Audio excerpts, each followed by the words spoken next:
ഒരു നമ്പർ നമ്മളിപ്പോൾ പ്രസിദ്ധപ്പെടുത്തിയിട്ടുണ്ട് സംസ്ഥാന സർക്കാർ. നിങ്ങളെല്ലാവരും ഒന്ന് എഴുതി വെച്ചാൽ ദോഷമൊന്നും ഉണ്ടാവില്ല എന്ന് മാത്രമല്ല, ഒരു പ്രയോജനവുമുണ്ട്. 94 46 700 800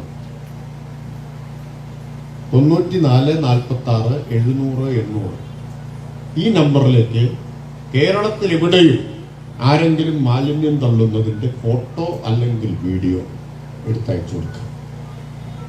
ആളെ തിരിച്ചറിയാൻ പറ്റണം, അല്ലെങ്കിൽ വണ്ടി നമ്പറെങ്കിലും തിരിച്ചറിയാൻ പറ്റണം. ആളെ കിട്ടണം, അല്ലെങ്കിൽ വണ്ടി നമ്പർ. വൈപ്പിനിലാണെങ്കിലും ഇനി പറവൂരിലാണെങ്കിലും കാസർഗോട്ടാണെങ്കിലും തിരുവനന്തപുരത്താണെങ്കിലും ഈ 8 നമ്പറിലേക്ക് അയച്ചാൽ മതി. ഈ ഒരു നമ്പറിലേക്ക് അയച്ചാൽ മതി. അയച്ചത് കൊണ്ട് ഒരു ദോഷം ഉണ്ടാവില്ല, വലിയ ഗുണം ഉണ്ടാവും ചെയ്യും.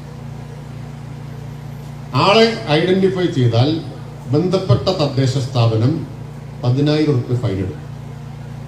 ആ ഫൈൻ അടച്ചു കഴിഞ്ഞാൽ 2,500 രൂപ ഈ ഫോട്ടോ അയച്ചു കൊടുത്താൽ കിട്ടും. അതാ ഞാൻ പറഞ്ഞ നമ്പർ കുറിച്ച് വെക്കണം. പലർക്കും ആദ്യം കുറിച്ച് വെക്കാൻ ഒരു താല്പര്യം തോന്നിയില്ല, ഇപ്പൊ അബദ്ധമായി പോയി. 2,500 കിട്ടും. ചെറിയ കാര്യമാണ്. ദിവസം 4 ആളെ പിടിച്ച 10,000 രൂപ വരുമാനം. ഏത് പണിയെന്നാണ് അത്രയും കിട്ടുക വരുമാനം?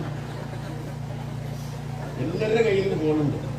മിക്കവാറും ആളുകൾ കുഞ്ഞി കഴുത്ത് പൊക്കാൻ തന്നെ പറ്റാതെ ഇങ്ങനെ തോണ്ടിത്താനിരിക്കണം. അതിന് പകരം ഇതുകൊണ്ട് ഇങ്ങനെ നടന്നാൽ കേരളത്തിൽ ഒരു ദിവസം 4 ആളെ കിട്ടാൻ ഒരാൾക്ക് വല്ല പ്രയാസമുണ്ട്. ഇത് തന്നെയല്ലേ പണി എല്ലാവരുടെയും, വലിച്ചെറിയലല്ലേ പണി അല്ലേ? സൂത്രത്തിൽ ഫോട്ടോ എടുത്താൽ മതി.